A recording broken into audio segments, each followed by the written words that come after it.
ਧੰਨ ਵਾਹਿਗੁਰੂ ਸਾਹਿਬ ਜੀਓ। ਸਤਿਗੁਰੂ ਬਿਨਾ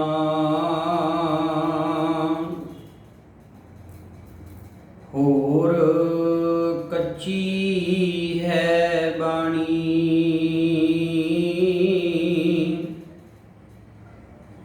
ਬਾਣੀ ਤਾਂ ਕੱਚੀ ਸਤਿਗੁਰੂ ਬਾਝੋਂ ਹੋਰ ਕੱਚੀ ਬਾਣੀ। ਕਹਿੰਦੇ ਕੱਚੇ ਸੁਣਦੇ ਕੱਚੇ, ਕੱਚੀ ਆਖ ਵਖਾਣੀ।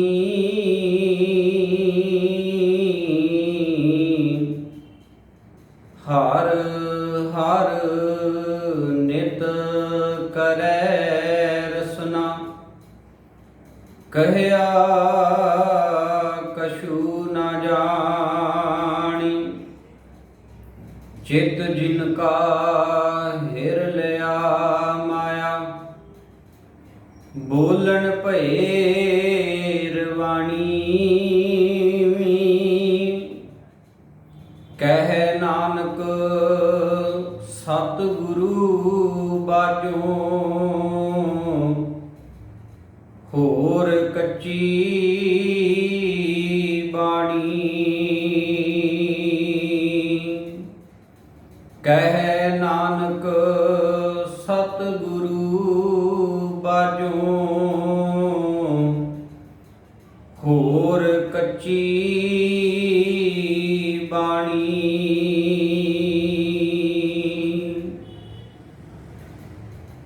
ਪਰਮ ਸਨਮਾਨਯੋਗ ਗੁਰੂ ਸਵਾਰੀ ਗੁਰੂ ਪਿਆਰੀ ਸਾਧ ਸੰਗਤ ਜੀਓ, ਸਤਿਗੁਰਾਂ ਦੀ ਅਪਾਰ ਬਖਸ਼ਿਸ਼ ਦਾ ਸਦਕਾ ਤੀਸਰੇ ਪਾਤਸ਼ਾਹ ਧੰਨ ਗੁਰੂ ਅਮਰਦਾਸ ਜੀ ਮਹਾਰਾਜ ਤਿਨਾਂ ਦੀ ਮੁਬਾਰਕ ਰਸਨਾ ਤੋਂ ਉਚਾਰਨ ਕੀਤੀ ਹੋਈ ਪਾਵਨ ਬਾਣੀ ਆਨੰਦ ਸਾਹਿਬ, ਜਿਸ ਦੀ ਲੜੀਵਾਰ ਵਿਚਾਰ ਨੂੰ ਆਪਾਂ ਪਿਛਲੇਰੇ ਦਿਨਾਂ ਤੋਂ ਸਮਝਣ ਦਾ ਯਤਨ ਕਰ ਰਹੇ ਹਾਂ। ਤੇ ਇਸ ਲੜੀ ਦੇ ਤਹਿਤ 24 ਨੰਬਰ ਪੌੜੀ ਦਾ ਪਾਠ ਬੜੇ ਪਿਆਰ ਸਹਿਤ ਹੁਣੇ ਆਪਾਂ ਸਰਵਣ ਕੀਤਾ ਹੈ। ਆਓ ਸਤਿਗੁਰੂ ਜੀ ਮਿਹਰਮਤ ਕਰਨ, ਇਸ ਪਾਵਨ ਪੌੜੀ ਦੀ ਵਿਚਾਰ ਨੂੰ ਸਮਝਣ ਦਾ ਯਤਨ ਕਰੀਏ। ਵਿਚਾਰਾਂ ਦੀ ਆਰੰਭਤਾ ਤੋਂ ਪਹਿਲਾਂ ਕਲਗੀਧਰ ਪਿਤਾ ਵੱਲੋਂ ਬਖਸ਼ਿਸ਼ ਕੀਤੀ ਹੋਈ ਗੁਰ ਫਤਿਹ ਦੇ ਨਾਲ ਸਾਂਝ ਪਾਈਏ ਜੀ। ਪਰਵਾਨੋ ਜੀ ਫਤਿਹ। ਵਾਹਿਗੁਰੂ ਜੀ ਕਾ ਖਾਲਸਾ, ਵਾਹਿਗੁਰੂ ਜੀ ਕੀ ਫਤਿਹ। ਸਾਧ ਸੰਗਤ ਜੀਓ, ਜਦੋਂ ਆਪਾਂ ਇਤਿਹਾਸ ਦੀਆਂ ਪੰਨਿਆਂ ਨੂੰ ਪੜ੍ਹਦੇ ਹਾਂ ਤੇ ਇਹ ਗੱਲ ਸਾਡੇ ਸਾਹਮਣੇ ਆਉਂਦੀ ਹੈ ਕਿ ਉਸ ਅਕਾਲ ਪੁਰਖ ਪਰਮਾਤਮਾ ਦੀ ਸਿਫਤ ਸਲਾਹ ਦੇ ਵਿੱਚ ਸਿੱਖ ਧਰਮ ਦੇ ਬਾਨੀ ਧੰਨ ਸ਼੍ਰੀ ਗੁਰੂ ਨਾਨਕ ਸਾਹਿਬ ਜੀਓ ਮਹਾਰਾਜ ਤਿਨਾਂ ਵੱਲੋਂ ਜਿਹੜੀ ਬਾਣੀ ਉਚਾਰਨ ਕੀਤੀ ਜਾਂਦੀ ਸੀ, ਸਿਫਤ ਸਲਾਹ ਦੇ ਵਜੋਂ ਸਤਿਗੁਰੂ ਜੀ ਜੋ ਉਚਾਰਨ ਕਰਿਆ ਕਰਦੇ ਸਨ, ਉਸ ਨੂੰ ਧੰਨ ਗੁਰੂ ਨਾਨਕ ਸਾਹਿਬ ਜੀ ਮਹਾਰਾਜ ਆਪਣੇ ਕੋਲ ਲਿਖਤੀ ਰੂਪ ਦੇ ਵਿੱਚ ਸਾਂਭ ਕੇ ਰੱਖ ਲੈਂਦੇ ਸਨ। ਉਹਨਾਂ ਦੇ ਕੋਲ ਇੱਕ ਪੋਥੀ ਕਹਿ ਲਈਏ, ਇੱਕ ਭਾਈ ਗੁਰਦਾਸ ਜੀ ਦੇ ਕਹਿਣ ਦੇ ਮੁਤਾਬਕ ਆਸਾ ਹੱਥ ਕਿਤਾਬ ਕਛ, ਕੂਜਾ ਬਾਂਗ ਮੁਸੱਲਾ ਧਾਰੀ। ਇੱਕ ਕਿਤਾਬ ਕਹਿ ਲਈਏ ਹਮੇਸ਼ਾ ਗੁਰੂ ਨਾਨਕ ਸਾਹਿਬ ਜੀ ਮਹਾਰਾਜ ਦੇ ਕੋਲ ਰਹਿੰਦੀ ਸੀ, ਜਿਸ ਦੇ ਵਿੱਚ ਉਹ ਆਪਣੀ ਉਚਾਰਨ ਕੀਤੀ ਸਿਫਤ ਸਲਾਹ ਦੀ ਬਾਣੀ ਨੂੰ ਲਿਖਤੀ ਰੂਪ ਦੇ ਕਰਕੇ ਰੱਖਦੇ ਸਨ, ਅਤੇ ਜਿਹੜੀ ਬਾਣੀ ਉਹ ਉਚਾਰਨ ਕਰ ਰਹੇ ਨੇ ਉਸ ਨੂੰ ਨਾਲ ਨਾਲ ਸਤਿਗੁਰੂ ਜੀ ਲਿਖਤੀ ਰੂਪ ਦਿਆ ਕਰਦੇ ਸਨ। ਬਲਕਿ ਇਤਿਹਾਸ ਨੇ ਤਾਂ ਇੱਥੋਂ ਤੱਕ ਵੀ ਇਹ ਗੱਲ ਸਾਡੇ ਸਾਹਮਣੇ ਰੱਖੀ ਹੈ ਕਿ ਗੁਰੂ ਨਾਨਕ ਸਾਹਿਬ ਜੀ ਮਹਾਰਾਜ ਤਿਨਾਂ ਨੇ ਬਕਾਇਦਾ ਕੁਝ ਕੁ ਸਿੱਖਾਂ ਦੀ ਡਿਊਟੀ ਲਗਾਈ ਸੀ ਕਿ ਇਸ ਬਾਣੀ ਨੂੰ ਲਿਖਤੀ ਰੂਪ ਦੇਣ ਦੇ ਲਈ। ਜਿਵੇਂ ਆਪਾਂ ਇਤਿਹਾਸ ਦੇ ਵਿੱਚੋਂ ਉਹਨਾਂ ਸਿੱਖਾਂ ਦੇ ਨਾਮ ਪੜ੍ਹਦੇ ਹਾਂ, ਪੈੜਾ ਮੋਖਾ ਜੀ ਅਤੇ ਸਿੰਘੋਂ ਘੇਦੋਂ ਜੀ। ਸੋ ਇਹ ਸਿੱਖਾਂ ਦੀ ਸਤਿਗੁਰੂ ਜੀ ਨੇ ਡਿਊਟੀ ਲਗਾਈ ਸੀ ਕਿ ਤੁਸੀਂ ਇਸ ਰੱਬੀ ਬਾਣੀ ਨੂੰ ਲਿਖਤੀ ਰੂਪ ਦੇਣਾ। ਇੱਥੇ ਹੀ ਬਸ ਨਹੀਂ, ਜਦੋਂ ਵੱਖ-ਵੱਖ ਪ੍ਰਚਾਰ ਫੇਰੀਆਂ ਦੇ ਦੌਰਾਨ ਗੁਰੂ ਨਾਨਕ ਸਾਹਿਬ ਜੀ ਮਹਾਰਾਜ ਵੱਖ-ਵੱਖ ਇਲਾਕਿਆਂ ਦੇ ਵਿੱਚ, ਵੱਖ-ਵੱਖ ਪ੍ਰਾਂਤਾਂ ਦੇ ਵਿੱਚ ਗਏ ਨੇ, ਤੇ ਉਹਨਾਂ ਨੂੰ ਉਸ ਸਮੇਂ ਦੇ ਦੌਰਾਨ ਭਗਤੀ ਲਹਿਰ ਦੇ ਉਹਨਾਂ ਮਹਾਨ ਇਨਕਲਾਬੀ ਭਗਤਾਂ ਦੀ ਬਾਣੀ ਜਿਹੜੀ ਹੈ ਉਹ ਲਿਖਤੀ ਰੂਪ ਦੇ ਵਿੱਚ ਮਿਲੀ। ਸਤਿਗੁਰੂ ਜੀ ਉਸ ਬਾਣੀ ਨੂੰ ਵੀ ਆਪਣੇ ਕੋਲ ਲਿਖਤੀ ਰੂਪ ਦੇ ਕਰਕੇ ਉਸ ਪੋਥੀ ਦੇ ਵਿੱਚ ਇਕੱਤਰ ਕਰਦੇ ਨੇ। ਬਲਕਿ ਇਤਿਹਾਸ ਤਾਂ ਇੱਥੋਂ ਤੱਕ ਸਾਨੂੰ ਇਹ ਗੱਲ ਦੱਸਦਾ ਹੈ ਕਿ ਗੁਰੂ ਨਾਨਕ ਸਾਹਿਬ ਜੀ ਮਹਾਰਾਜ ਜਦੋਂ ਪਾਕਪਟਨ ਦੀ ਧਰਤੀ ਤੇ ਪਹੁੰਚੇ ਨੇ ਤੇ ਬਾਬਾ ਫਰੀਦ ਸਾਹਿਬ ਜੀ ਤਿਨਾਂ ਦੇ 4 ਸ਼ਬਦ ਜੋ ਧੰਨ ਸ਼੍ਰੀ ਗੁਰੂ ਗ੍ਰੰਥ ਸਾਹਿਬ ਜੀ ਮਹਾਰਾਜ ਦੇ ਵਿੱਚ ਅੰਕਿਤ ਨੇ ਅਤੇ 112 ਸ਼ਲੋਕ, ਜਿਹੜੇ ਆਪਾਂ ਸ਼ਲੋਕ ਪੜ੍ਹਦੇ ਹਾਂ, ਸ਼ਲੋਕ ਸ਼ੇਖ ਫਰੀਦ ਜੀਓ ਕੇ, ਉਹ 112 ਸ਼ਲੋਕ ਤੇ 4 ਸ਼ਬਦ ਬਾਬਾ ਫਰੀਦ ਸਾਹਿਬ ਜੀ ਦੇ ਗੁਰੂ ਨਾਨਕ ਸਾਹਿਬ ਜੀ ਮਹਾਰਾਜ ਨੇ ਪਾਕਪਟਨ ਦੀ ਧਰਤੀ ਤੋਂ ਉਹਨਾਂ ਦੇ 11ਵੇਂ ਉੱਤਰਾਧਿਕਾਰੀ ਸ਼ੇਖ ਇਬਰਾਹਿਮ ਜੀ ਪਾਸੋਂ ਪ੍ਰਾਪਤ ਕੀਤੇ, ਤੇ ਉਹਨਾਂ 4 ਸ਼ਬਦਾਂ ਤੇ ਸ਼ਲੋਕਾਂ ਨੂੰ ਲਿਖਤੀ ਰੂਪ ਦੇ ਕਰਕੇ ਗੁਰੂ ਨਾਨਕ ਸਾਹਿਬ ਜੀ ਮਹਾਰਾਜ ਨੇ ਆਪਣੇ ਕੋਲ ਸਾਂਭ ਕੇ ਰੱਖ ਲਿਆ। ਇਹੀ ਕਾਰਨ ਹੈ, ਇਤਿਹਾਸ ਦੇ ਵਿੱਚੋਂ ਸਾਨੂੰ ਇਹੀ ਇੱਕ ਹੋਰ ਹਵਾਲਾ ਜਿਹੜਾ ਹੈ ਉਹ ਮਿਲਦਾ ਹੈ ਕਿ ਜਦੋਂ ਗੁਰੂ ਨਾਨਕ ਸਾਹਿਬ ਜੀ ਮਹਾਰਾਜ ਆਪਣੀ ਪ੍ਰਚਾਰ ਫੇਰੀ ਤੇ ਜਾਂਦੇ ਨੇ ਅਰਬ ਦੇਸ਼ ਨੂੰ, ਤੇ ਉਥੋਂ ਦੇ ਜਿਹੜੇ ਕਾਜੀ ਮੁਲਾਣੇ ਨੇ, ਜਿਹੜੇ ਧਰਮ ਦੇ ਵੱਡੇ ਵੱਡੇ ਆਗੂ ਨੇ, ਉਹ ਗੁਰੂ ਨਾਨਕ ਸਾਹਿਬ ਜੀ ਮਹਾਰਾਜ ਨੂੰ ਮੁਖਾਤਿਬ ਹੋ ਕਰਕੇ ਇਹ ਗੱਲ ਕਹਿੰਦੇ ਨੇ ਵੀ ਬਾਬਾ ਤੂੰ ਸਾਨੂੰ ਸਿਆਣਾ ਲੱਗਦਾ, ਤੇਰੀ ਵਿਚਾਰਧਾਰਾ ਜਿਹੜੀ ਹੈ ਉਹ ਨਿਰਪੱਖ ਹੈ, ਸਾਨੂੰ ਇੱਕ ਗੱਲ ਦੱਸ ਵੀ ਆਹ ਸਮਾਜ ਦੇ ਵਿੱਚ ਝਗੜਾ ਜਿਹੜਾ ਹੈ ਉਹ ਖੜਾ ਹੋਇਆ ਪਿਆ ਹੈ ਹਿੰਦੂ ਤੇ ਮੁਸਲਮਾਨ ਦਾ, ਇਹ ਝਗੜਾ ਇਸ ਕਰਕੇ ਖੜਾ ਹੈ ਵੀ ਉਹ ਕਹਿ ਰਹੇ ਵੀ ਮੈਂ ਵੱਡਾ ਤੇ ਉਹ ਕਹਿ ਰਹੇ ਮੈਂ ਵੱਡਾ। ਬਾਬਾ ਸਾਨੂੰ ਇਹ ਗੱਲ ਦੱਸ ਵੀ ਇਹਨਾਂ ਦੋਵਾਂ ਦੇ ਵਿੱਚੋਂ ਵੱਡਾ ਕੌਣ ਹੈ, ਤਾਂ ਕਿ ਇਹ ਝਗੜਾ ਜਿਹੜਾ ਉਹ ਨਿਬੜ ਜਾਵੇ, ਕਿਉਂਕਿ ਤੂੰ ਨਿਰਪੱਖ ਹੈ। ਤੇ ਸਤਿਗੁਰੂ ਜੀ ਬੜੀ ਬੇਬਾਕੀ ਦੇ ਨਾਲ ਇਹ ਗੱਲ ਕਹਿੰਦੇ ਨੇ। ਜਿੱਥੇ ਭਾਈ ਗੁਰਦਾਸ ਜੀ ਨੇ ਇਹ ਬਚਨ ਵਰਤੇ ਨੇ, ਪੁੱਛਣ ਫੋਲ ਕਿਤਾਬ ਨੂੰ ਹਿੰਦੂ ਵੱਡਾ ਕੇ ਮੁਸਲਮਾਨ ਹੋਈ, ਬਾਬਾ ਆਖੇ ਹਾਜੀਆਂ ਸ਼ੁਭ ਅਮਲਾਂ ਵਾਜੋ ਦੋਨੋਂ ਰੋਈ। ਸੋ ਇਹ ਗੱਲ ਸਿੱਧ ਕਰਦੀ ਹੈ ਵੀ ਗੁਰੂ ਨਾਨਕ ਸਾਹਿਬ ਜੀ ਮਹਾਰਾਜ ਦੇ ਕੋਲ ਉਸ ਵੇਲੇ ਬਾਣੀ ਦੀ ਜਿਹੜੀ ਹੈ ਉਹ ਪੋਥੀ ਲਿਖਤੀ ਰੂਪ ਦੇ ਵਿੱਚ ਮੌਜੂਦ ਹੈ, ਜਿਹਨੂੰ ਉਹ ਲੋਕ ਆਪਣੀ ਲੈਂਗੁਏਜ ਦੇ ਵਿੱਚ ਭਾਈ ਗੁਰਦਾਸ ਜੀ ਦੇ ਕਹਿਣ ਦੇ ਮੁਤਾਬਕ किताब कह रही ने, पुछण फूल किताब नूं हिंदू वड्डा के मुसलमान होई। ते गुरु नानक साहिब जी महाराज बड़ी बेबाकी दे नाल उन्हां दी इस गल दा जवाब दिंदे ने, शुभ अमलां बाਝੋਂ दोनों रोई। ते मैं कई बार ये भी साध संगत जी बेनती करया करदा भी उन्हां काजियां ते मौलानियां ने शायद इस गल दी परख दे लई गुरु नानक साहिब जी महाराज नूं सवाल किया भी हुण गुरु नानक साहिब जी महाराज साडी धरती ते खलोते ने, साडी बहु गिणती दे विच खलोते ने, ते आम एक बंदे दा सुभाਅ है कि वो बहु गिणती नूं वेख के उधर दी गल जिहड़ी है वो कर जांदा है। वो ये नहीं वेखदा भी गल सच्ची है कि झूठी है, वो बहु गिणती वाला पक्ष जिहड़ा है वो पूर जांदा है। ते शायद उन्हां काजियां मुलानियां दे मनां दे विच ये भरम होवेगा भी साडी बहु गिणती वेख के गुरु नानक साहिब जी महाराज साडा पक्ष पूर के ये गल कहणगे भी मुसलमान वड्डा है।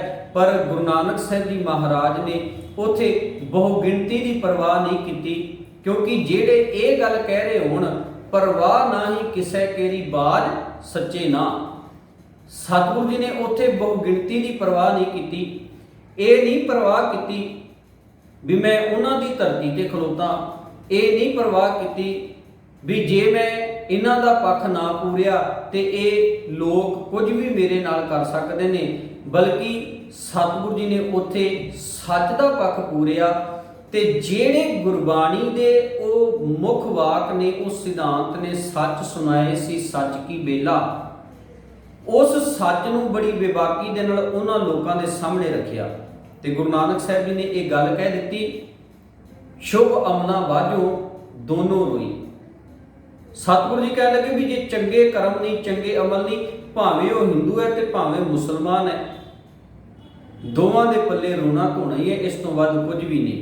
खैर, मैं आप जी दे नाल जिहड़ी साध संगत जी विचार साझी कर रहा सी, वो विचार ये कि गुरु नानक साहिब जी महाराज उस बाणी नूं लिखती रूप दे करके अपने कोल साम के रख लेंदे ने, जिन्हों गुरु की बाणी कहा गया, जिन्हों इलाही बाणी कहा गया, जिन्हों धुर की बाणी कहा गया, जिन्हों वाह वाह बाणी निरंकार कहा गया,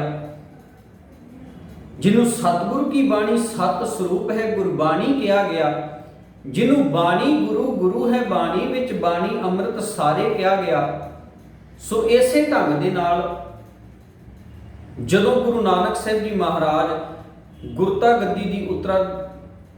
गद्दी की जिम्मेवारी गुरु अंगद साहिब जी नूं बख्शिश करते हैं, तो वह बाणी की पोथी भी जिहड़ी है उन्होंने नाल दे दिंदे ने। आपां इतिहासक ग्रंथां दे विचों ये हवाले पढ़ते हैं, तित महल जो शब्द हुआ सो पोथी गुरु अंगद जोग मिली, भी जिहड़ी बाणी की वो पोथी जिहड़ी है वो गुरु नानक साहिब जी महाराज के कोल है, वो बाणी की पोथी गुरु अंगद साहिब जी को प्राप्त हो गई है गुरता गद्दी के वेले।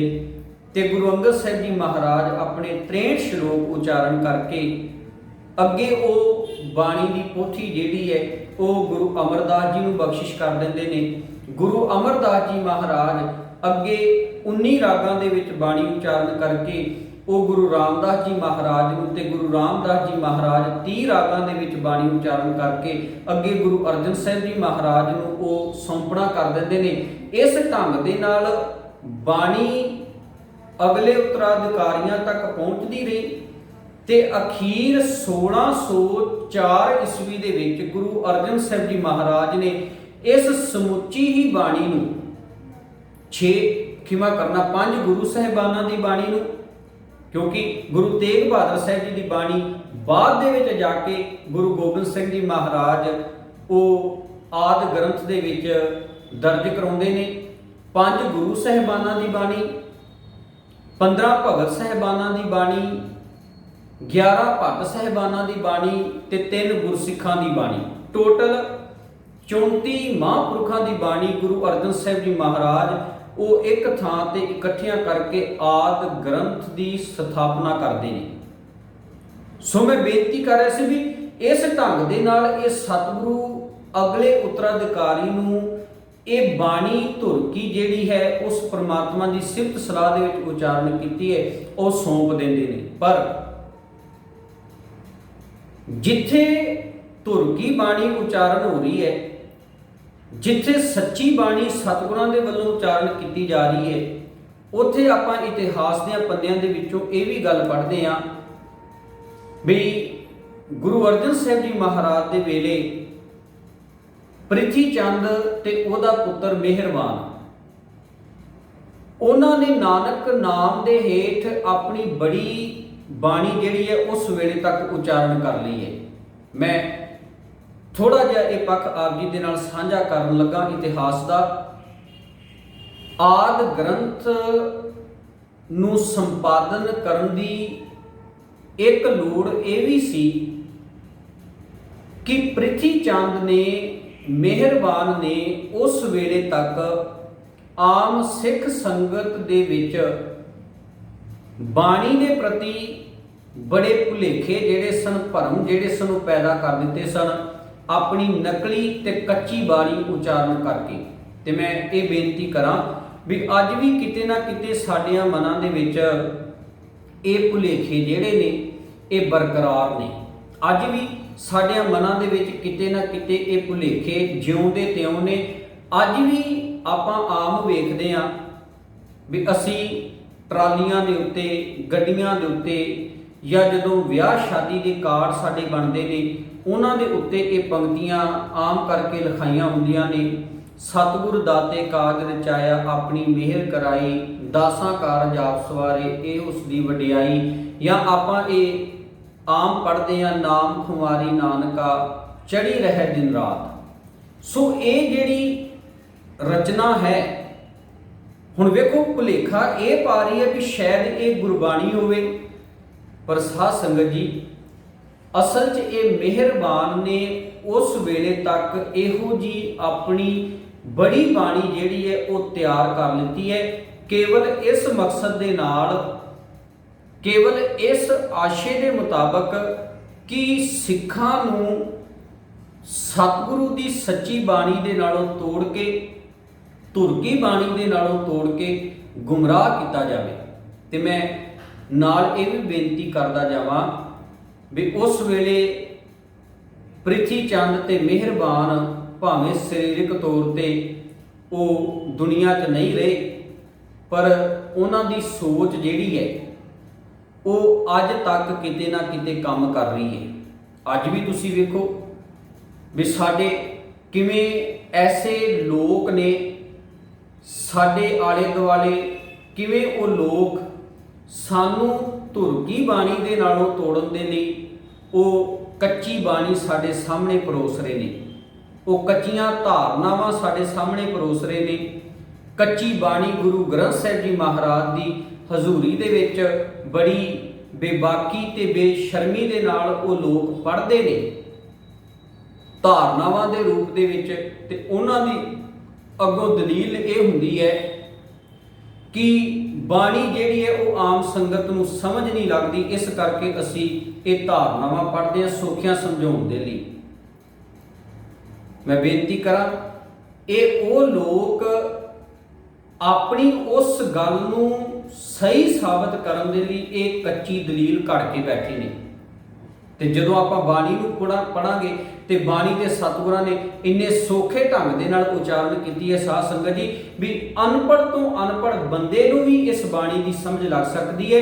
जेड़ा बंदा स्कूले भी नहीं ना गया, जिन्हें एक अखर तक नहीं पढ़िया, वो भी इस बाणी नूं समझ सकता है। पर बड़ी चलाकी दे नाल, बड़ी हुशियारी दे नाल, क्योंकि जिहड़ियां वो उत्ते बैठियां धिरां ने ਜਿਹੜੀਆਂ ਸਾਨੂੰ गुरु ग्रंथ साहिब जी महाराज की बाणी तो तोड़ के सिੱਖੀ सिद्धांतां तो दूर करना चाਹੁੰਦੀਆਂ ने, ਉਹਨਾਂ ने ਇਹੋ ਜਿਹੇ लोग ਜਿਹੜੇ ਨੇ ਉਹ हायर ਕੀਤੇ ਹੋਏ ਨੇ, ਉਹਨਾਂ ने खरीदे ਹੋਏ ਨੇ भी ਤੁਸੀਂ केवल ਤਾਂ केवल सिख संगत तक एक कच्ची बाणी ਜਿਹੜੀ है वो पहुंचाउणी है ਤੇ ਇਹ कच्ची बाणी का प्रभाव ਉਹਨਾਂ ਦੇ ਮਨਾਂ ਦੇ ਉੱਤੇ ਇੰਨਾ ਪਾ ਦਿਓ कि वो गुरु ग्रंथ साहिब जी महाराज के नालों टुट जान। मैं बेनती कर रहा सी भी अज भी ये प्रिथी चंद ते मेहरबान दियां रूहां जिहड़ियां ने वो सिੱਖੀ दे विच ये काम कर रही ने, जिहड़ा काम ਅੱਜ ਤੋਂ ਕੁਝ ਸੌ ਸਾਲ ਪਹਿਲਾਂ ਮਿਹਰਬਾਨ ਤੇ ਪ੍ਰਿਥੀ ਚੰਦ ਨੇ ਕੀਤਾ ਸੀ।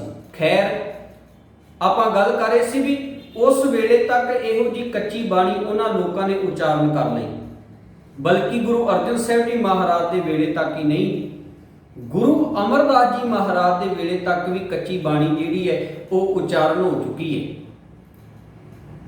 ਇਸ ਧੁਰਕੀ ਬਾਣੀ ਦੇ ਮੁਕਾਬਲੇ ਇਹਦੀ ਬਰਾਬਰਤਾ ਕਰਨ ਦੇ ਲਈ ਜਿਹੜੇ ਗੁਰੂ ਘਰ ਦੇ ਵਿਰੋਧੀ ਨੇ, ਜਿਹੜੇ ਗੁਰੂ ਘਰ ਦੇ ਨਾਲ ਈਰਖਾ ਰੱਖਣ ਵਾਲੇ ਨੇ, ਉਹਨਾਂ ਨੇ ਗੁਰੂ ਅਮਰਦਾਸ ਜੀ ਮਹਾਰਾਜ ਦੇ ਵੇਲੇ ਤੱਕ ਇਹ ਕੱਚੀ ਬਾਣੀ ਉਚਾਰਨ ਕਰ ਲਈ ਹੈ ਤੇ ਸਿੱਖ ਸੰਗਤਾਂ ਦੇ ਵਿੱਚ ਉਹਨਾਂ ਨੇ ਯਤਨ ਕੀਤਾ ਹੈ ਕਿ ਇਸ ਕੱਚੀ ਬਾਣੀ ਦਾ ਪ੍ਰਭਾਵ ਜਿਹੜਾ ਹੈ ਉਹ ਪਾ ਦਿੱਤਾ ਜਾਵੇ। ਪਰ ਮੈਂ ਬੇਨਤੀ ਕਰਾਂ, ਉਸ ਵੇਲੇ ਸਿੱਖ ਸੁਚੇਤ ਸੀ। ਉਸ ਵੇਲੇ ਸਿੱਖ ਇਸ ਗੱਲ ਦੀ ਪਰਖ ਕਰਿਆ ਕਰਦਾ ਸੀ ਵੀ ਇਹ ਬਾਣੀ ਮੇਰੇ ਗੁਰੂ ਦੀ ਹੈ, ਇਹ ਬਾਣੀ ਧੁਰਕੀ ਬਾਣੀ ਹੈ, ਇਹ ਸੱਚੀ ਬਾਣੀ ਹੈ, ਜਾਂ ਕਿਸੇ ਦੋਖੀ ਦੇ ਵੱਲੋਂ ਜਾਂ ਕਿਸੇ ਈਰਖਾਵਾਦੀ ਦੇ ਵੱਲੋਂ ਦਿੱਤੀ ਹੋਈ ਕੱਚੀ ਬਾਣੀ ਤੇ ਮਨ ਘੜਤ ਰਚਨਾ ਹੈ। ਅੱਜ ਦੇ ਸਿੱਖ ਦੇ ਕੋਲ ਉਹ ਵਿਵੇਕ ਨਹੀਂ ਰਿਹਾ। ਅੱਜ ਦਾ ਸਿੱਖ ਜਿਹੜਾ ਹੈ ਉਹ ਇਸ ਪਰਖ ਦੀ ਕਸਵੱਟੀ ਦੇ ਵਿੱਚ ਬਿਲਕੁਲ ਫੇਲ ਹੁੰਦਾ ਜਾ ਰਿਹਾ ਹੈ। ਅੱਜ ਦੇ ਸਿੱਖ ਦੇ ਸਾਹਮਣੇ ਜੋ ਕੁਝ ਮਰਜ਼ੀ ਪੜ੍ਹੀ ਜਾਓ, ਕਦੇ ਨਹੀਂ ਉਹਨੇ ਤੁਹਾਨੂੰ ਪੁੱਛਣ ਦਾ ਯਤਨ ਕੀਤਾ। ਸਾਰਿਆਂ ਦੇ ਉੱਤੇ ਗੱਲ ਨਹੀਂ ਲੱਗਦੀ, ਬੜੇ ਸੁਚੇਤ ਵੀ ਹੁੰਦੇ ਨੇ, ਪਰ ਬਹੁਤਾਂਤ ਗਿਣਤੀ ਜਿਹੜੀ ਹੈ ਉਹ ਇਹ ਹੈ ਵੀ ਉਹਨਾਂ ਦੇ ਸਾਹਮਣੇ ਤੁਸੀਂ ਫਿਲਮੀ ਟੂਨਾ ਵੀ ਗਾ ਜਾਓਗੇ ਨਾ, ਫਿਲਮੀ ਗਾਣੇ ਵੀ, ਤੇ ਤਾਂ ਵੀ ਤੁਹਾਨੂੰ ਕਿਸੇ ਨੇ ਪੁੱਛਣ ਦਾ ਯਤਨ ਨਹੀਂ ਕਰਨਾ। ਆ ਮੈਂ ਘਟਨਾ ਆਪ ਜੀ ਦੇ ਨਾਲ ਸਾਂਝੀ ਕਰਨ ਲੱਗਾ ਵੀ ਸਾਡੇ ਇੱਕ ਪ੍ਰੋਗਰਾਮ ਹੋਇਆ ਤੇ ਬੜਾ ਨਾਮੀ ਰਾਗੀ ਜਿਹੜਾ ਸੀ ਉਹ ਉਹਨਾਂ ਨੇ ਬੁਲਾਇਆ, ਤੇ ਉਹ ਨਾਮੀ ਰਾਗੀ ਜਿਹੜਾ ਸੀ ਉਹ ਉਹਨਾਂ ਨੂੰ ਉੱਥੇ ਗੁਰੂ ਗ੍ਰੰਥ ਸਾਹਿਬ ਜੀ ਮਹਾਰਾਜ ਦੀ ਹਜ਼ੂਰੀ ਦੇ ਵਿੱਚ ਇਹ ਗਾਣਾ ਸੁਣਾ ਕੇ ਚਲਾ ਗਿਆ, ਬਾਬਾ ਨਾਨਕ ਦੁਖੀਆਂ ਦੇ ਨਾਥ ਵੇ। ਆਪਾਂ ਇੱਕ ਇਹ ਫਿਲਮੀ ਗਾਣਾ ਹੈ, ਇਹ ਗਾਣਾ ਸੁਣਾ ਕੇ ਉਹਨਾਂ ਲੋਕਾਂ ਨੂੰ ਚਲਾ ਗਿਆ ਗੁਰੂ ਗ੍ਰੰਥ ਸਾਹਿਬ ਜੀ ਮਹਾਰਾਜ ਦੀ ਹਜ਼ੂਰੀ ਦੇ ਵਿੱਚ, ਤੇ ਉਹ ਲੋਕ ਜਿਹੜੇ ਸਨ ਉਸ ਰਾਗੀ ਨੂੰ ਪੁੱਛਣ ਦੀ ਬਜਾਏ, ਉਸ ਰਾਗੀ ਨੂੰ ਸਵਾਲ ਕਰਨ ਦੀ ਬਜਾਏ ਇਸ ਗਾਣੇ ਦੇ ਉੱਤੇ ਜਕਾਰੇ ਛੱਡ ਰਹੇ ਨੇ ਵੀ ਪਤਾ ਨਹੀਂ ਉਹਨੇ ਕਿੱਡਾ ਕੁ ਵੱਡਾ ਸਿੱਖੀ ਦਾ ਭਲਾ ਕਰ ਦਿੱਤਾ, ਉਹਨੇ ਪਤਾ ਨਹੀਂ ਕਿੰਨੇ ਕੁ ਪਿਆਰ ਦੇ ਵਿੱਚ ਭਿੱਜ ਕੇ ਅਰਸ਼ੀ ਬਾਣੀ ਨੂੰ, ਇਲਾਹੀ ਬਾਣੀ ਨੂੰ ਸੁਣਾਇਆ ਹੋਵੇ। ਮੈਂ ਬੇਨਤੀ ਕਰ ਰਿਹਾ ਸੀ ਵੀ ਇਹ ਕਿਉਂ ਹੋ ਰਿਹਾ, ਇਹ ਕਿਉਂ ਵਾਪਰਿਆ? ਕਿਉਂਕਿ ਅੱਜ ਸੁਚੇਤਤਾ ਨਹੀਂ ਹੈ, ਅੱਜ ਸਿੱਖ ਦੇ ਵਿੱਚ ਅਲਰਟਨੈਸ ਨਹੀਂ ਹੈ, ਅੱਜ ਵਿਵੇਕ ਬੁੱਧ ਨਹੀਂ ਹੈ। ਮੈਂ ਪਿਛਲੇ ਦਿਨੀ ਬੇਨਤੀ ਕੀਤੀ ਸੀ ਵੀ ਜੇ ਆਪਾਂ ਆંકੜੇ ਕੱਢ ਕੇ ਵੇਖੀਏ ਤੇ ਅਜੇ 80-85% ਸਿੱਖਾਂ ਨੇ ਆਪ ਬਾਣੀ ਪੜ੍ਹ ਕੇ ਗੁਰੂ ਗ੍ਰੰਥ ਸਾਹਿਬ ਜੀ ਮਹਾਰਾਜ ਦੇ ਦਰਸ਼ਨ ਨਹੀਂ ਕੀਤੇ, ਕੇਵਲ ਪਾਠ ਕਰਾ ਛੱਡੇ ਨੇ ਉਹਨਾਂ ਨੇ ਆਪਣੀਆਂ ਖੁਸ਼ੀ ਤੇ ਗਮੀ ਦੇ ਸਮਾਗਮਾਂ ਦੇ ਉੱਤੇ, ਪਰ ਆਪ ਉਹਨਾਂ ਨੇ ਬਾਣੀ ਪੜ੍ਹ ਕੇ ਨਹੀਂ ਵੇਖੀ।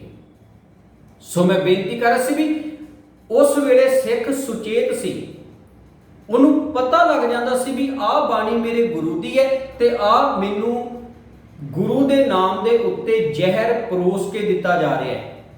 ਤੇ ਸਾਧ ਸੰਗਤ ਜੀ, ਅੱਜ ਸਾਡੇ ਕੋਲ ਉਹ ਸੁਚੇਤਤਾ ਨਹੀਂ, ਅੱਜ ਸਾਡੇ ਕੋਲ ਉਹ ਸੁਹਿਰਦਤਾ ਨਹੀਂ, ਅੱਜ ਸਾਡੇ ਕੋਲ ਉਹ ਵਿਵੇਕ ਨਹੀਂ। ਤੁਸੀਂ ਵੇਖੋ ਵੀ ਕਿਵੇਂ ਗੁਰੂ ਦੇ ਨਾਮ ਦੇ ਉੱਤੇ ਉਹ ਲੋਕ ਸਾਨੂੰ ਜ਼ਹਿਰ ਪਰੋਸ ਕੇ ਦੇ ਰਹੇ ਨੇ, ਕਿਵੇਂ ਉਹਨਾਂ ਨੇ ਵੱਡੇ ਵੱਡੇ ਗ੍ਰੰਥ ਜਿਹੜੇ ਨੇ ਉਹ ਗੁਰੂ ਦੇ ਨਾਮ ਦੇ ਉੱਤੇ ਉਹਨਾਂ ਨੇ ਸਾਡੇ ਸਿਰ ਦੇ ਉੱਤੇ ਮੜ ਦਿੱਤੇ, ਕਿਵੇਂ ਉਹ ਲੋਕ ਜਿਹੜੇ ਨੇ ਉਹ ਸਾਨੂੰ ਗੁਰਬਾਣੀ ਤੋਂ ਤੋੜਨ ਦੀਆਂ ਕੋਸ਼ਿਸ਼ਾਂ ਕਰ ਰਹੇ ਨੇ ਤੇ ਸਾਨੂੰ ਉਹ ਅਵਤਾਰਵਾਦ ਵਾਲੇ ਪਾਸੇ, ਦੇਵੀ ਦੇਵਤਿਆਂ ਦੀ ਪੂਜਾ ਵਾਲੇ ਪਾਸੇ ਤੇ ਹੋਰ ਕਰਮ ਕਾਂਡਾਂ ਵਾਲੇ ਪਾਸੇ ਸਾਨੂੰ ਲਗਾ ਰਹੇ ਨੇ। ਗੁਰੂ ਦਾ ਨਾਮ ਦੇ ਕਰਕੇ ਜਿਹੜੇ ਗ੍ਰੰਥ, ਜਿਹੜੀਆਂ ਰਚਨਾਵਾਂ ਉਹਨਾਂ ਨੇ ਸਾਡੇ ਮੱਥੇ ਤੇ ਮੜੀਆਂ ਨੇ। ਸੋ ਮੈਂ ਬੇਨਤੀ ਕਰ ਰਿਹਾ ਸੀ ਵੀ ਇਹ ਪ੍ਰਚਲਨ ਜਿਹੜਾ ਹੈ ਇਹ ਗੁਰੂ ਅਮਰਦਾਸ ਜੀ ਮਹਾਰਾਜ ਦੇ ਵੇਲੇ ਵੀ ਸ਼ੁਰੂ ਹੋ ਚੁੱਕਾ ਹੈ ਵੀ ਧੁਰਕੀ ਬਾਣੀ ਦੇ ਪੈਰਲਰ ਕੱਚੀ ਤੇ ਮਨ ਘੜਤ ਰਚਨਾ ਨੂੰ ਬਰਾਬਰ ਖੜਾ ਕੀਤਾ ਜਾ ਰਿਹਾ ਹੈ। ਪਰ ਸਿੱਖ ਸੁਚੇਤ ਹੈ ਕਿਉਂਕਿ ਉਸ ਵੇਲੇ ਗੁਰੂ ਸਿੱਖਾਂ ਨੂੰ ਇਹ ਸੁਹਿਰਦਤਾ ਬਖਸ਼ਿਸ਼ ਕਰਦਾ ਹੈ, ਗੁਰੂ ਸਿੱਖਾਂ ਨੂੰ ਇਹ ਸੁਚੇਤਤਾ ਦਿੰਦਾ ਹੈ ਤੇ ਗੁਰੂ ਇਹ ਗੱਲ ਕਹਿੰਦਾ ਹੈ, ਸਤਿਗੁਰੂ ਬਿਨਾ ਹੋਰ ਕੱਚੀ ਹੈ ਬਾਣੀ। ਗੁਰੂ ਸਿੱਖਾਂ ਨੂੰ ਇਹ ਉਪਦੇਸ਼ ਦੇ ਰਿਹਾ ਉਸ ਵੇਲੇ ਤੇ ਇਹ ਉਪਦੇਸ਼ ਖਿਮਾ ਕਰਨਾ ਗੁਰੂ ਅੱਜ ਵੀ ਦੇ ਰਿਹਾ ਹੈ। ਪਰ ਉਸ ਵੇਲੇ ਸਿੱਖ ਗੁਰੂ ਦੀ ਗੱਲ ਸੁਣਦਾ ਸੀ, ਅੱਜ ਸਿੱਖ ਜਿਹੜਾ ਹੈ ਉਹ ਗੁਰੂ ਨੂੰ ਆਪਣੀ ਗੱਲ ਸੁਣਾਉਂਦਾ ਹੈ। ਬਸ ਫਰਕ ਇੰਨਾ ਕੋਈ ਅਹਿਸਾਸ ਸੰਗਤ ਜੀ ਵੀ ਉਸ ਵੇਲੇ ਸਿੱਖ ਗੁਰੂ ਦੀ ਗੱਲ ਸੁਣ ਕੇ ਮੰਨ ਲੈਂਦਾ ਸੀ। ਅੱਜ ਦਾ ਸਿੱਖ ਜਿਹੜਾ ਉਹ ਗੁਰੂ ਨੂੰ ਕਹਿੰਦਾ ਬਸ ਤੂੰ ਰੁਮਾਲਿਆਂ ਦੇ ਵਿੱਚ ਟੱਕਿਆ ਰਹਿ, ਤੈਨੂੰ ਕੋਈ ਲੋੜ ਨਹੀਂ ਬੋਲਣ ਦੀ, ਮੈਨੂੰ ਉਪਦੇਸ਼ ਦੇਣ ਦੀ, ਤੂੰ ਮੇਰੀ ਗੱਲ ਧਿਆਨ ਦੇ ਨਾਲ ਸੁਣ, ਮੈਂ ਤੇਰੀ ਨਹੀਂ ਮੰਨਾਂਗਾ ਬਲਕਿ ਤੈਨੂੰ ਮੇਰੀ ਮੰਨਣੀ ਪਵੇਗੀ। ਅੱਜ ਦਾ ਸਿੱਖ ਗੁਰੂ ਨੂੰ ਇਹ ਕਹਿ ਰਿਹਾ, ਗੁਰੂ ਤਾਂ ਅੱਜ ਵੀ ਇਹ ਗੱਲ ਕਹਿ ਰਿਹਾ ਤੇ ਰੋਜ਼ ਪੁਕਾਰ ਪੁਕਾਰ ਕੇ ਇਹ ਗੱਲ ਕਹਿ ਰਿਹਾ ਹੈ, ਆਵੋ ਸਿੱਖ ਸਤਿਗੁਰ ਕੇ ਪਿਆਰਿਓ ਗਾਵੋ ਸੱਚੀ ਬਾਣੀ। ਫਿਰ ਵੀ ਅਸੀਂ ਉਸ ਗੁਰੂ ਦੀ ਹਜ਼ੂਰੀ 'ਚ ਮਨ ਘੜਤ ਰਚਨਾਵਾਂ, ਕਿਤੇ ਧਾਰਨਾਵਾਂ, ਕਿਤੇ ਫਿਲਮੀ ਟੂਨਾਂ ਦੇ ਉੱਤੇ ਤੇ ਕਿਤੇ ਫਿਲਮੀ ਗਾਣੇ ਅਸੀਂ ਗਾ ਰਹੇ ਹਾਂ। ਸਾਨੂੰ ਭੈ ਖੋਫ ਗੁਰੂ ਦਾ ਰਹਿ ਹੀ ਨਹੀਂ ਗਿਆ। ਖੈਰ ਹੁਣ ਸਤਿਗੁਰੂ ਜੀ ਆਵਾਜ਼ ਮਾਰ ਕੇ ਕਹਿੰਦੇ ਨੇ, ਸਤਿਗੁਰੂ ਬਿਨਾ ਹੋਰ ਕੱਚੀ ਹੈ ਬਾਣੀ। ਸਤਿਗੁਰੂ ਜੀ ਕਹਿਣ ਲੱਗੇ ਗੁਰੂ ਤੋਂ ਬਗੈਰ ਹੋਰ ਜਿੰਨੀ ਵੀ ਬਾਣੀ ਹੈ ਨਾ ਉਹ ਕੱਚੀ ਹੈ, ਤੇ ਇਸ ਕੱਚੀ ਬਾਣੀ ਦੇ ਨਾਲ ਤੇਰੇ ਮਨ ਨੂੰ ਦ੍ਰਿੜਤਾ ਨਹੀਂ ਮਿਲ ਸਕਦੀ। ਬਾਣੀ ਤਾਂ ਕੱਚੀ ਸਤਿਗੁਰੂ ਬਾਝੋਂ ਹੋਰ ਕੱਚੀ ਬਾਣੀ। ਸਤਿਗੁਰੂ ਜੀ ਕਹਿਣ ਲੱਗੇ ਗੁਰੂ ਤੋਂ ਬਗੈਰ ਇਹ ਜਿੰਨੀ ਵੀ ਬਾਣੀ ਹੈ ਇਹ ਸਾਰੀ ਕੱਚੀ ਹੈ, ਤੇ ਇਸ ਕੱਚੀ ਬਾਣੀ ਦੇ ਨਾਲ ਸਾਂਝ ਬਣਾਉਂਦਿਆਂ ਕਹਿੰਦੇ ਕੱਚੇ ਸੁਣਦੇ ਕੱਚੇ, ਕੱਚੀ ਆਖ ਵਖਾਣੀ। ਸਤਿਗੁਰੂ ਜੀ ਕਹਿਣ ਲੱਗੇ ਇਸ ਕੱਚੀ ਬਾਣੀ ਨੂੰ ਕਹਿਣ ਵਾਲੇ ਵੀ ਕੱਚੇ ਨੇ ਤੇ ਜਿਹੜੇ ਸੁਣ ਰਹੇ ਨੇ ਉਹ ਵੀ ਜੀਵਨ ਪੱਖੋਂ ਕੱਚੇ ਨੇ। ਕੱਚੀ ਆਖ ਵਖਾਣੀ, ਤੇ ਜਿਹੜੇ ਇਸ ਕੱਚੀ ਬਾਣੀ ਨੂੰ ਪੜ੍ਹ ਕੇ ਇਹਦੀ ਵਿਆਖਿਆ ਕਰ ਰਹੇ ਨੇ ਜੀਵਨ ਉਹਨਾਂ ਦਾ ਵੀ ਕੱਚਾ ਹੈ। ਉਹਨਾਂ ਦੇ ਜੀਵਨ 'ਚ ਦ੍ਰਿੜਤਾ ਨਹੀਂ ਬਲਕਿ ਮਾਇਆ ਦਾ ਪ੍ਰਭਾਵ ਉਹਨਾਂ ਦੇ ਜੀਵਨ ਦੇ ਉੱਤੇ ਹੈ। ਤੇ ਇਸੇ ਕਰਕੇ ਸਤਿਗੁਰੂ ਜੀ ਨੇ ਇਹ ਗੱਲ ਕਹੀ ਸੀ, ਸਤਿਗੁਰੂ ਕੀ ਰੀਸ ਹੈ ਹੋਰ ਕੱਚ ਪਿੱਚ ਬੋਲਦੇ ਸੇ ਕੁੜਿਆਰ ਕੂੜੇ ਝੜ ਪੜੀਏ। ਉਹਨਾਂ ਅੰਦਰ ਮੁਖ ਹੋਰ ਹੈ ਨਿਤ ਮਾਇਆ ਨੂੰ ਵਿਖ ਕੱਢਦੇ ਮਰੀਏ। ਸਤਿਗੁਰੂ ਜੀ ਕਹਿ ਲਗੇ ਉਹਨਾਂ ਦੀ ਜ਼ੁਬਾਨ ਤੇ ਕੁਝ ਹੋਰ ਹੈ ਤੇ ਉਹਨਾਂ ਦੇ ਅੰਦਰ ਕੁਝ ਹੋਰ ਹੈ। ਉਹ ਅੰਦਰੋਂ ਮਾਇਆ ਦੀ ਉਸ ਜ਼ਹਿਰ ਦੇ ਵਿੱਚ, ਤ੍ਰਿਸ਼ਨਾ ਦੇ ਵਿੱਚ ਕੱਢ ਰਹੇ ਨੇ, ਭਾਵ ਖੁਆਰ ਹੋ ਰਹੇ ਨੇ। ਕਾਰਨ ਕੀ ਹੈ? ਸੱਚੀ ਬਾਣੀ ਦੇ ਨਾਲ ਸਾਂਝ ਨਹੀਂ ਬਣੀ, ਕੱਚੀ ਬਾਣੀ ਨੂੰ ਆਪਣੇ ਜੀਵਨ ਦਾ ਆਧਾਰ ਬਣਾ ਲਿਆ। ਖੈਰ ਸਤਿਗੁਰੂ ਜੀ ਕਹਿੰਦੇ ਕੱਚੇ ਸੁਣਦੇ ਕੱਚੇ, ਕੱਚੀ ਆਖ ਵਖਾਣੀ। ਉਹਨੂੰ ਵਖਿਆਨ ਕਰਨ ਵਾਲੇ ਵੀ ਕੱਚੇ ਜੀਵਨ ਵਾਲੇ ਨੇ, ਕਹਿਣ ਤੇ ਸੁਣਨ ਵਾਲੇ ਵੀ ਕੱਚੇ ਨੇ। ਹਰ ਹਰ ਨਿਤ ਕਰੈ ਰਸਨਾ, ਉਹ ਨਿਤ ਆਪਣੀ ਜ਼ੁਬਾਨ ਤੋਂ ਹਰੀ ਹਰੀ ਕਰ ਰਹੇ ਨੇ, ਵਾਹਿਗੁਰੂ ਵਾਹਿਗੁਰੂ ਕਰ ਰਹੇ ਨੇ, ਰੱਬ ਰੱਬ ਕਰ ਰਹੇ ਨੇ। ਕਹਿਆ ਕਛੂ ਨਾ ਜਾਣੀ, ਪਰ ਜੋ ਕਹਿ ਰਹੇ ਨੇ ਉਹਦੇ ਨਾਲ ਡੂੰਘੀ ਸਾਂਝ ਨਹੀਂ ਪਾ ਰਹੇ, ਉਹਨਾਂ ਦੀ ਸਾਂਝ ਨਹੀਂ ਬਣਦੀ। ਉਹ ਕਹਿ ਕੁਝ ਰਹੇ ਨੇ ਤੇ ਕਰ ਕੁਝ ਰਹੇ ਨੇ। ਜਿਹਨੂੰ ਸਤਿਗੁਰੂ ਜੀ ਦੀ ਬਾਣੀ ਨੇ ਇਸ ਢੰਗ ਦੇ ਨਾਲ ਵੀ ਕਿਹਾ ਹੈ, ਹਰ ਹਰ ਕਰੈ ਨਿਤ ਕਪਟ ਕਮਾਵੈ ਹਿਰਦਾ ਸ਼ੁੱਧ ਨਾ ਹੋਈ। ਜਿਹਨੂੰ ਸਤਿਗੁਰੂ ਜੀ ਇਸ ਢੰਗ ਦੇ ਨਾਲ ਵੀ ਸਾਡੇ ਸਾਹਮਣੇ ਬਿਆਨ ਕਰਦੇ ਨੇ, ਰਾਮ ਰਾਮ ਕਰਤਾ ਸਭ ਜਗ ਫਿਰੈ ਰਾਮ ਨਾ ਪਾਇਆ ਜਾਏ। ਕਾਰਨ ਇਹ ਹੈ ਵੀ ਸਾਂਝ ਕੱਚੀ ਬਾਣੀ ਦੇ ਨਾਲ ਬਣ ਗਈ ਹੈ। ਜ਼ੁਬਾਨ ਜੋ ਕਹਿ ਰਹੀ ਹੈ ਉਹ ਅੰਦਰ ਉਹਨਾਂ ਦਾ ਉਸ ਨੂੰ ਐਕਸੈਪਟ ਨਹੀਂ ਕਰ ਰਿਹਾ, ਜ਼ੁਬਾਨ ਤੱਕ ਸੀਮਤ ਰੱਖ ਕੇ ਉਹ ਇਸ ਕੱਚੀ ਬਾਣੀ ਦੇ ਵਿੱਚ ਆਪਣਾ ਜੀਵਨ ਖੁਆਰ ਕਰ ਜਾਂਦੇ ਨੇ। ਤੇ ਸਤਿਗੁਰੂ ਜੀ ਕਹਿੰਦੇ ਕਹਿਆ ਕਛੂ ਨਾ ਜਾਣੀ, ਉਹ ਜੋ ਕਹਿ ਰਹੇ ਨੇ ਉਹਦੇ ਨਾਲ ਉਹਨਾਂ ਦੀ ਡੂੰਘੀ ਸਾਂਝ ਨਹੀਂ ਬਣਦੀ। ਕਿਉਂ? ਚਿੱਤ ਜਿਨ ਕਾ ਹਿਰ ਲਿਆ ਮਾਇਆ। ਸਤਿਗੁਰੂ ਜੀ ਕਹਿਣ ਲੱਗੇ ਕੱਚੀ ਬਾਣੀ ਦੇ ਨਾਲ ਸਾਂਝ ਬਣਾਉਣ ਦਾ ਸਦਕਾ ਉਹਨਾਂ ਦਾ ਚਿੱਤ, ਉਹਨਾਂ ਦੀ ਮਾਨਸਿਕਤਾ ਨੂੰ ਮਾਇਆ ਨੇ ਚੁਰਾ ਲਿਆ ਹੈ, ਮਾਇਆ ਨੇ ਆਪਣੇ ਕਬਜ਼ੇ ਦੇ ਵਿੱਚ ਕਰ ਲਿਆ ਹੈ, ਮਾਇਆ ਨੇ ਆਪਣੇ ਵਸ ਦੇ ਵਿੱਚ ਕਰ ਲਿਆ ਹੈ। ਤੇ ਸਤਿਗੁਰੂ ਜੀ ਕਹਿਣ ਲੱਗੇ ਬੋਲਣ ਭਏ ਰਵਾਣੀ। ਰਵਾਣੀ ਦੇ ਅਰਥ ਨੇ ਜ਼ੁਬਾਨੀ, ਕੇਵਲ ਜ਼ੁਬਾਨੀ। ਫਿਰ ਉਹ ਖਾਲੀ ਜ਼ੁਬਾਨੀ ਗੱਲਾਂ ਕਰਦੇ ਨੇ, ਫਿਰ ਉਹਨਾਂ ਦੀ ਜ਼ੁਬਾਨ ਜਿਹੜੀ ਹੈ ਉਹ ਕੁਝ ਕਹਿ ਰਹੀ ਹੈ, ਪਰ ਉਹਨਾਂ ਦੇ ਜੀਵਨ ਦੇ ਵਿੱਚ ਉਹ ਗੱਲ ਬਾਤ ਬਿਲਕੁਲ ਨਹੀਂ ਹੁੰਦੀ। ਉਹਨਾਂ ਦਾ ਜੀਵਨ ਗੁਨਾਹ ਵੱਲੋਂ ਬਿਲਕੁਲ ਕੋਰਾ ਹੁੰਦਾ ਹੈ, ਉਹਨਾਂ ਦੇ ਜੀਵਨ ਦੇ ਵਿੱਚ ਮਾਇਆ ਦਾ ਪ੍ਰਭਾਵ ਹੁੰਦਾ ਹੈ, ਕਿਉਂਕਿ ਕੱਚੀ ਬਾਣੀ ਦੇ ਨਾਲ ਸਾਂਝ ਬਣੀ ਹੈ। ਜੇ ਸੱਚੀ ਬਾਣੀ ਦੇ ਨਾਲ ਸਾਂਝ ਬਣਦੀ ਤੇ ਫਿਰ ਗੁਰੂ ਨੇ ਇਹ ਗੱਲ ਸਮਝਾਉਣੀ ਸੀ, ਮਾਇਆ ਮਮਤਾ ਮੋਹਣੀ ਜਿਨ ਵਿਣ ਦੰਤਾਂ ਜਗ ਖਾਇਆ, ਮਨਮੁਖ ਖਾਦੇ ਗੁਰਮੁਖ ਉਬਰੇ ਜਿਨੇ ਸੱਚ ਨਾਮ ਚਿਤ ਲਾਇਆ। ਤੇ ਅਖੀਰ ਤੇ ਸਤਿਗੁਰੂ ਜੀ ਫਿਰ ਇਹ ਗੱਲ ਆਵਾਜ਼ ਮਾਰ ਕੇ ਕਹਿੰਦੇ ਨੇ, ਕਹਿ ਨਾਨਕ ਸਤਿਗੁਰੂ ਬਾਝੋਂ ਹੋਰ ਕੱਚੀ ਬਾਣੀ। ਸਤਿਗੁਰੂ ਜੀ ਕਹਿੰਦੇ ਨੇ, ਨਾਨਕ ਇਹ ਗੱਲ ਆਖਦਾ ਹੈ, ਗੁਰੂ ਤੋਂ ਬਗੈਰ ਹੋਰ ਜਿੰਨੀ ਵੀ ਬਾਣੀ ਹੈ, ਧੁਰ ਕੀ ਬਾਣੀ ਤੋਂ ਇਲਾਵਾ, ਗੁਰੂ ਗ੍ਰੰਥ ਸਾਹਿਬ ਜੀ ਮਹਾਰਾਜ ਦੀ ਬਾਣੀ ਤੋਂ ਇਲਾਵਾ ਹੋਰ ਜਿੰਨੀ ਵੀ ਬਾਣੀ ਹੈ, ਇਹ ਕੱਚੀ ਬਾਣੀ ਹੈ। ਇਹ ਤੇਰੇ ਜੀਵਨ ਨੂੰ ਬਰਬਾਦ ਕਰਕੇ ਰੱਖ ਦੇਵੇਗੀ। ਇਹ ਤੈਨੂੰ ਇੱਕ ਅਕਾਲ ਪੁਰਖ ਪਰਮਾਤਮਾ ਦੇ ਨਾਲੋਂ ਤੋੜ ਕੇ ਅਨੇਕਤਾ ਦੀ ਪੂਜਾ ਵਾਲੇ ਪਾਸੇ ਲਾ ਦੇਵੇਗੀ। ਸੋ ਭਾਗਾਂ ਵਾਲਿਓ, ਆਓ ਸਤਿਗੁਰੂ ਜੀ ਮਿਹਰਾਮਤ ਕਰਨ, ਗੁਰੂ ਦੇ ਨਾਲ ਸਾਂਝ ਬਣਾ ਕਰਕੇ ਇਸ ਗੱਲ ਨੂੰ ਪਰਖਣ ਦਾ ਯਤਨ ਕਰੀਏ। ਕਿਉਂਕਿ ਅੱਜ ਸਾਡੇ ਆਲੇ ਦੁਆਲੇ ਸਾਡੀ ਸੋਚ ਨੂੰ ਮਾਰਨ ਦੇ ਲਈ, ਸਾਡੇ ਵਿੱਚੋਂ ਸਿੱਖੀ ਸਿਧਾਂਤਾਂ ਤੇ ਗੁਰੂ ਦੀ ਵਿਚਾਰਧਾਰਾ ਨੂੰ ਖਤਮ ਕਰਨ ਦੇ ਲਈ ਬ੍ਰਾਹਮਣ ਨੇ ਇੱਕ ਐਸਾ ਜਾਲ ਜਿਹੜਾ ਹੈ ਉਸ ਸਾਡੇ ਆਲੇ ਦੁਆਲੇ ਬੁਣ ਦਿੱਤਾ ਹੈ।